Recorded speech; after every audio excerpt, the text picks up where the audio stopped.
আসসালামু আলাইকুম রহমতুল্লাহ ফ্রেন্ডস, কথা বলবো ফেসবুকের একটা খুব গুরুত্বপূর্ণ প্রবলেম নিয়ে, যে প্রবলেমটায় আমরা রিসেন্টলি সব থেকে বেশি পড়তেছি। তো এখান থেকে আমি আমার পেজের রিকমেন্ডেশনে উঠলাম। রিকমেন্ডেশন আসার পরে এখানে আমরা লক্ষ্য করতেছি আমাদের বলতেছে পেজ হ্যাজ ফ্ল্যাগ কন্টেন্ট।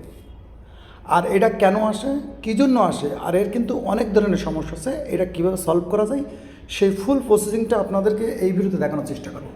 তো এখান থেকে ফ্ল্যাগ কন্টেন্টে যাওয়ার আগে আমরা এখানে বেশ কিছু জিনিস আমরা দেখব। দেখব কি এই ফ্ল্যাগ কন্টেন্টের মধ্যে কী প্রবলেম এসেছে, আমাদের পেজের স্ট্যাটাস কী অবস্থায় আছে এবং মনিটাইজেশনের কী ইফেক্ট পড়েছে।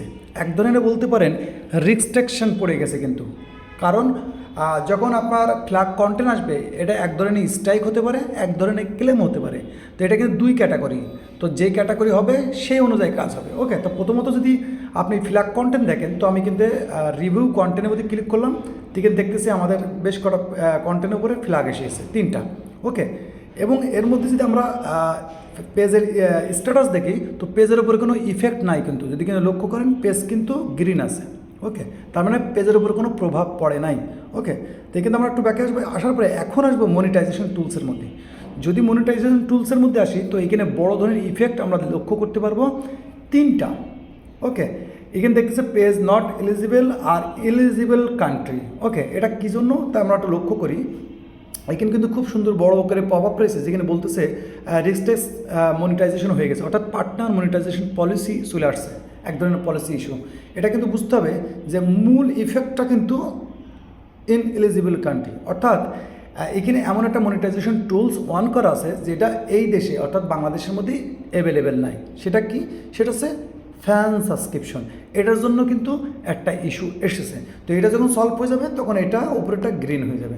তো এখানে আমরা যদি একটু নিচে আসি, এখানে কিন্তু আমরা পারফরমেন্স বোনাসও দেখতে পাচ্ছি। ওকে, তো এখানে আমাদের যদি এইগুলো সব ঠিক করতে হয়, তাহলে সর্বপ্রথম আমাদের এই একটা ঠিক করতে হবে। কারণ এখানে যদি লক্ষ্য করেন, এখানে খুব সুন্দর করে একটা জিনিস লেখা আছে, যদি লক্ষ্য করেন এটার মধ্যে, তো সেটা হচ্ছে প্রোডাক্ট ইম্প্যাক্ট পড়েছে, অর্থাৎ ইম্প্যাক্টটা কিসের উপরে পড়েছে, অর্থাৎ ইফেক্টটা কিসের উপরে পড়েছে, সেটা হচ্ছে এই সাবস্ক্রিপশন বাড়ার জন্য। আর আপনারা অনেকেই জানেন ফেসবুকের মধ্যে বাংলাদেশ থেকে ফ্যান সাবস্ক্রিপশন কিন্তু এলিজিবল না, অর্থাৎ ভুল করে আসতেও পারে, আপনি অন করলে এই প্রবলেমটা দেখা দেবে। কিন্তু এখান থেকে যদি আপনার আর্নিং না হয় সেক্ষেত্রে কিন্তু প্রবলেম নেই। আপনার যেরকম ব্র্যান্ডের থেকে, স্টার্ট থেকে, পারফরমেন্স থেকে ইনকাম আসছে, তো আপনার কোনো ইফেক্ট পড়বে না। কিন্তু ইফেক্ট পড়বে যদি আপনার কোনো সাবস্ক্রাইবার, কোনো ফলোয়ার্স এই ফ্যান সাবস্ক্রিপশন বাই করে, এই আর্নিংটা কিন্তু রিস্ট্রিকশন থাকবে। তো আমি বলবো যে এটা কিন্তু বিশেষ কিছু না, তারপরে বিশেষ কিছু কী জন্য চলেন আমরা এটা দেখি। এটা দেখার জন্য আমাদের রিভিউ কন্টেন্টের মধ্যে আসতে হবে। রিভিউ কন্টেন্টের মধ্যে আসলে আমরা যে কোনো একটা কন্টেন্ট রিমুভ করবো। ওকে, তো এখানে আসলে এটা রিমুভ করার কোনো বিষয় না। এখানে টেক অ্যাকশনের উপরে ক্লিক করার পরে আপনি ডিলেট পোস্ট এখানে দিলেই এটা আপনার ডিলেট হয়ে যাবে, কোনো ব্যাপার না। ওকে, কিন্তু এটা যখন একাধিক আসবে তখন কিন্তু আপনার প্রবলেম শুরু হয়ে যাবে। এখন এর মধ্যে থেকে আমরা যে জিনিসটা দেখবো, মনিটাইজেশনের মধ্যে আসলাম, আসার পরে এখান থেকে মনিটাইজেশন না, পেজ স্ট্যাটাসের মধ্যে আসার পরে এখান থেকে মনিটাইজেশন মেবি, তো এখান থেকে পেজ নট এলিজিবল এর মধ্যে ক্লিক করলাম। তো এখানে দেখেন বেশ কিছু জিনিস লক্ষ্য করতে হবে, যে একাধিকভাবে আপনি কিন্তু বিভিন্ন রকম ভাইলেশন, অর্থাৎ এই পেজের উপরে মেলা রকম ভাইলেশন ইফেক্ট পড়েছে। এখান থেকে আমরা একটা জিনিস দেখার জন্য আমরা আসব monetization, maybe monetization status, registration monetization. তো এখান থেকেও পাওয়া যাচ্ছে না, তো আমাদের কাজ হবে ওকে। তো এখন আমাদের এইটার সমাধান কি? সমাধানটা কিন্তু আপনাকে লক্ষ্য করতে হবে যে আপনার পেজে কিন্তু এরম নাও থাকতে পারে। কেমন? যদি আপনার পেজের নিচে গ্রিন টিক থাকে তাহলে বুঝতে হবে যে আপনার এই পেজের উপরে কোনো সমস্যা নেই। কারণ যদি ফ্যান সাবস্ক্রিপশনের জন্য আসে সেই ক্ষেত্রে কিন্তু আপনার এই যে রেস্ট্রিকশনটা আছে এটা রিমুভ করার দরকার নেই। কিন্তু অধিকাংশ মানুষই কিন্তু এই আপনার ফ্যান সাবস্ক্রিপশনের জন্য আসে না, অন্য কারণবশত আসে। যদি অন্য কারণবশত আসে তাহলে আপনি শুধু এই যে ভাইলেশনটা আসছে এই তিনটে ভাইলেশন ডিলিট করলেই এনাফ, কোনো সমস্যা নেই। ওকে, এখন কিন্তু আমি আপনাদের যে জিনিসটা দেখাতে চাচ্ছি, মেবি আমি খুঁজে পাচ্ছি না এটা,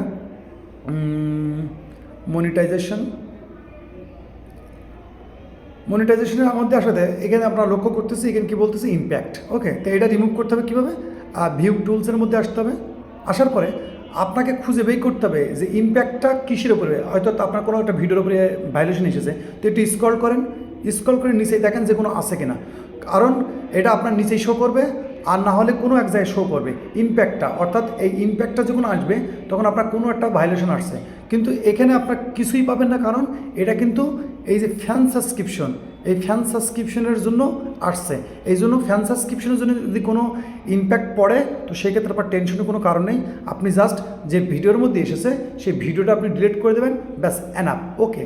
তো এই ছোট্ট জিনিসটা এর আগেও আমি অনেকবার দেখাইছি। যদি আপনার ফ্যান সাবস্ক্রিপশনের জন্য রেস্ট্রিকশন মনিটরেশন হয়, তো সেক্ষেত্রে আপনার প্রবলেমের কোনো কারণ নেই, কিচ্ছু করা লাগবে না, যেভাবে আছে ওইভাবে থাকবে। আপনার আর্নিংয়ের উপরে, পেজের উপরে কোনো ইফেক্ট পড়বে না। যদি আপনার বলতে পারেন মনিটাইজেশন রেস্ট্রিকশনের জন্য যদি ফ্যান সাবস্ক্রিপশন বাদে অন্যর উপরে ইফেক্ট আসে, তাহলে কিন্তু আপনাকে প্রপারলি কাজ করতে হবে, ভিডিও ডিলিট করতে হবে, কোন ভিডিওর উপরে এসেছে সেই ভিডিওটা খুঁজেও আপনাকে ডিলিট করতে হবে, ব্যাস এনাফ। কিন্তু ফ্যান সাবস্ক্রিপশনের জন্য যেহেতু এসেছে, এটার জন্য কোনো টেনশনের কোনো কারণ নেই। আশা করি বিষয়টা বুঝতে পেরেছেন। তো ভিডিও ভালো লাগলে অবশ্যই ভিডিওতে লাইক করে দেবেন এবং অবশ্যই আপনার মূল্যবান কমেন্ট করে রাখবেন। ততক্ষণ ভালো থাকবেন এবং নিজের খেয়াল রাখবেন। আল্লাহ হাফেজ।